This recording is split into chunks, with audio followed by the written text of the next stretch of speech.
আমার প্রিয় নায়িকা মা হয়েছে কন্যা সন্তানের, আমি অনেক আনন্দিত। বাবারাও কিন্তু পারে না গোপন রাখতে। আর মেয়ে কন্যা সন্তান মানে এটার যে কি এক্সাইটমেন্ট, মানে আমি একটা কন্যা সন্তানের জন্য অনেক এক্সাইটেড ছিলাম সব সময়। তো আল্লাহ পাক দেয় নেই, আছে অসুবিধা নেই, আমার ভাগ্নিরা আছে, বা বুবলি কন্যাও আমার কন্যা। আপনি গোপন করেন, গোপন করলে 1 বছরের জন্য হাওয়া হয়ে যান, 1 বছর পর আমাদের সারপ্রাইজ করেন। আপনি তো প্রেগনেন্ট অবস্থায় ঘুরছেন, পিতা কাটছেন, এটা করছেন ওটা করছেন, তখন সাংবাদিকরা প্রশ্ন করলে রেগে যাচ্ছেন, আবার নিজেই খবর দিচ্ছেন। মানে এই লুকোচুরিটার মধ্যে কি লুকিয়ে আছে? নতুন ভাগ্নি দেখতে চলে গেলেন নাকি? নতুন ভাগ্নি আমি যতদূর শুনেছি বাংলাদেশের এভার কেয়ারে জন্মগ্রহণ করেছে। আমার জানা মতে সে আমেরিকা যেতে পারে নাই কোনো একটা কারণে। কিন্তু আমার প্রশ্ন একটাই, কোন দেশের কালচারে মা হওয়ার খবর গোপন রাখা হয় আমাদের দেশ ছাড়া? আমি হলিউডের কথা বাদ দিলাম, তারা অনেক ব্রডমাইন্ডের মানুষ, তারা oh my god I am become mother এই সেই বলে স্ট্যাটাস দিয়ে প্যাটেট নিয়ে আসে, সবার সামনে প্রেস কনফারেন্স করে। তো ওদের সাথে আমাদের কালচার যায় না। আমরা পার্শ্ববর্তী ভারতের কথা বলি।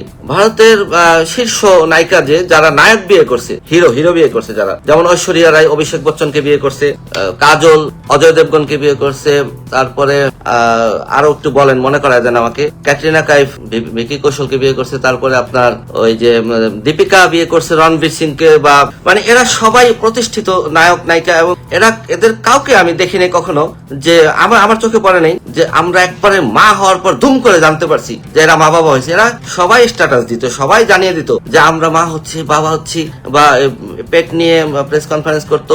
যদি গোপন করতে হয়, মানে গোপন করার ফায়দাটা কি? আমার জানার ইচ্ছা এটা যে গোপন করলে যদি খুব একটা ফায়দা হইতো তাহলে তারা করতো, তারা সবাই আগে করতো ফায়দার জন্য, কারণ তারা বাংলাদেশের থেকে অনেক বড় ইন্ডাস্ট্রি ওইটা, ওখানে অনেক তাদের অনেক ফ্যান ফলোয়ার, 130 কোটি দর্শক, সারা পৃথিবীতেই ভারতীয় সিনেমার অনেক চাহিদা। তো তাদের ভক্তদের কথা চিন্তা করে তারা এটা করতো। কিন্তু আমাদের দেশে এই কালচারটা কেন, মানে কাদের ট্রেন্ড ফলো করা হয় আমি জানি না, আপনারা কমেন্ট করে জানান যে মানে এটা করে ফায়দাটা কি, লাভটা কি?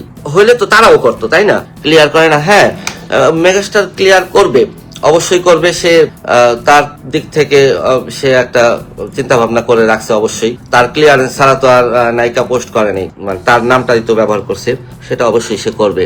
দোষ তো মেগাস্টারের বাবা বলে মনে হয় বলে। আমি জাস্ট জানতে চাই যে ফায়দাটা কি?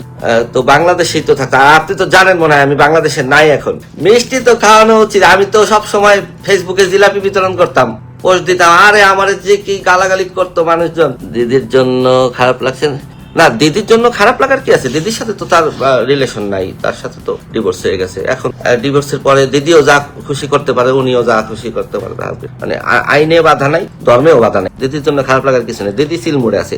বাঙালি আগে থেকে সব জানে, যা আগে থেকে সব জানতো এক জিনিস, আর আমি সব বললাম, প্রকাশ করলাম নিজের থেকে, সেটা ভালো না? আমরা মানে না, সেটা করে কেন করে, লাভটা কি? আমাকে একটু সবাই বলেন। ইমেজের যদি ব্যাপার চিন্তা করতো তাহলে ইমেজ তো বলিউডের নায়ক নায়িকাদের আরো বেশি ইমেজ, তারা তো করে না, তাহলে আমাদের দেশে কেন করে? আমাদের দেশে সবাই করে না, কিছু কিছু ক্ষেত্রে করে। আজকের দিনে মিষ্টি জান্নাত কোথায়, তার কোনো দাওয়াত পাওয়া যাচ্ছে না।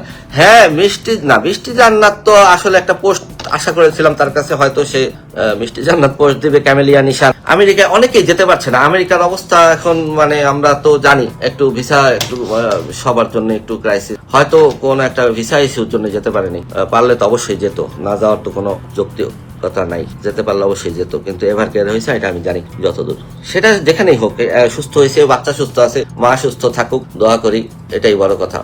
যাই হোক, আমি বুঝতে পারছি ঘটনা হয়েছে কি, মানে এটা তো লুকানো যায় না, লুকানোর চেষ্টা করে লাভ নাই। তো পরে যখন আসে তখন খুব বাজে ভাবে আসে, এটার ইম্প্যাক্টটা, মানে এটা মানুষ ভালোভাবে নেয় না। আর সেলিব্রিটিদের নিয়ে মানুষের আগ্রহের তো কমতি নেই, সবাই তাদের ফ্যান ফলোয়াররা জানতে চায়, বুঝতে চায়। তা আমি আগে যখন পোস্ট দিতাম আমি তো জানতাম সবই, তা আমাকে অনেক তার নায়িকার ফ্যানরা আমাকে অনেক আজে বাজে কমেন্ট করতো, বকাবকি করতো, আপনি না জেনে এইসব বলেন না, বলতে চাই না, এগুলি থাক। আপনারা যারা অ্যাড আছেন বা ফলো করেন তারা তো জানার কথা আমি কি গালিগুলি খাইতাম। নায়িকার প্রেগনেন্সির খবর জানার পর থেকে আমি সব সময় ফেসবুকে দোয়া মাহফিলের আয়োজন করতাম, গালিও খেতাম অনেক, কিন্তু গরিবের কথা বাসি হইলেও ফলে। এখন দেখেন আমার কথা ফলছে, সেটা না সবাই জানতো। আমি দোয়া মাহফিলের আয়োজন করতাম ফেসবুকে কিছুদিন পর পর নায়িকার মা হওয়ার খবর জানার পর থেকে। তো আমারে তো নায়িকার ভক্তরা ইচ্ছা মতো ধুয়ে দিত। তারপরেও আমি যেহেতু একজন ওয়েল উইশার নায়িকার এবং নায়িকার পরিবারের সবার, তাদের ভালো চাই, দোয়া করি এখনো মা বাচ্চা সবাই সুস্থ থাকুক।